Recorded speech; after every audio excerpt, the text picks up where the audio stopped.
So if you remember, Frank and Stella came and visited Francine at her job at the bait and tackle shop because she gave up being an animal control officer. So here we go.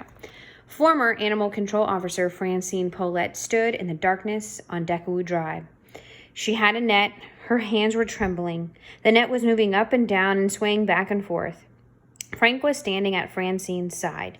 "Shh," said Frank. "I didn't say anything," said Francine. The net bounced up and down. Frank handed Francine the binoculars. "Look," he said. "Is that your raccoon?" Francine put the net on the ground. She took the binoculars. She held them up and looked through them. She saw the raccoon sitting on the roof, staring at her. The moon was bright, and it was shining on the raccoon's fur. The raccoon shimmered. "Eep," said Francine. "What?" said Frank. "That is the raccoon," said Francine. "That is him. That is it. He is that. Oh, oh, oh, whoop, eep." "Calm down," said Frank. "I'm afraid," said Francine. Frank took hold of her hand.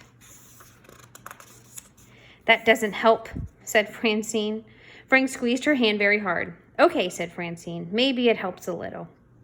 "This is the plan, Miss Poulet," said Frank.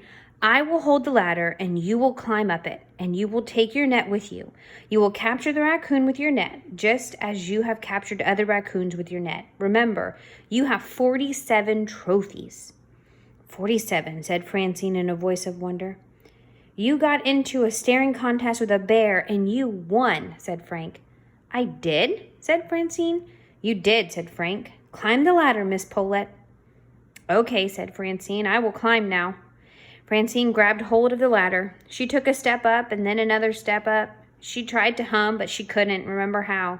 Suddenly, humming seemed like a very complicated thing. "Just climb," whispered Frank.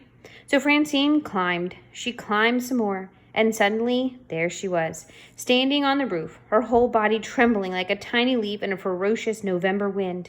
From somewhere on the roof, the raccoon screamed. "Miss Poulet," said Frank. "Yes," said Francine. "Be brave," said Frank. "Okay," said Francine, and she sat down. She put her head between her knees. "Miss Poulet," said Frank. "Miss Poulet?" And then from down below came another voice. The other voice said, "Franklin Endicott, I would like it very much if you explained yourself." "There's a raccoon on your roof, Miss Lincoln," said Frank. "And I have arranged for the best animal control officer in the county, in the country, maybe even the entire world, to catch your raccoon. That animal control officer is on your roof right now." A door slammed. "Sister," said a different voice, "are you all right?" "Most certainly not. Some strange woman is on our roof."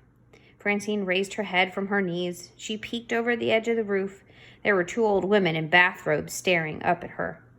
One of the women waved. She said, "Hello, my name is Baby, and this is my sister Eugenia." "We're not at a garden party, Baby," said Eugenia. "There is no need to introduce yourself." "And who are you?" said Baby to Francine. Said Francine. Her stomach felt squiffy. "Are you truly an animal control officer?" shouted Eugenia. "Or are you just some nut job gallivanting up on my roof? And more to the point, who says I have a raccoon on my roof to begin with?" "Oh, but sister," said Baby Lincoln, "we do have a raccoon living on our roof. I have seen him many times, and I've thought it would be wonderful if we could name him." "Name him," said Eugenia. "Name him?" A door banged open. A woman shouted, "Frank, Eugenia, Baby, is everything okay?" "Hello, Mrs. Watson," said Frank. "Everything is fine. There's a raccoon on the Lincoln sisters' roof, and we are in the process of capturing it." "Are you sure it's a raccoon?" said Mrs. Watson. "It looks like a woman." "That's Animal Control Officer Francine Poulet," said Frank. "Oh," said Mrs. Watson. "Of course. I didn't recognize her in the dark. Hello, dear. You once helped us locate our poor kind wonder. Hello." And then, in the middle of this slightly inane exchange of pleasantries, there came a terrible, blood-curdling scream. "Franny!" Oh, we'll stop there.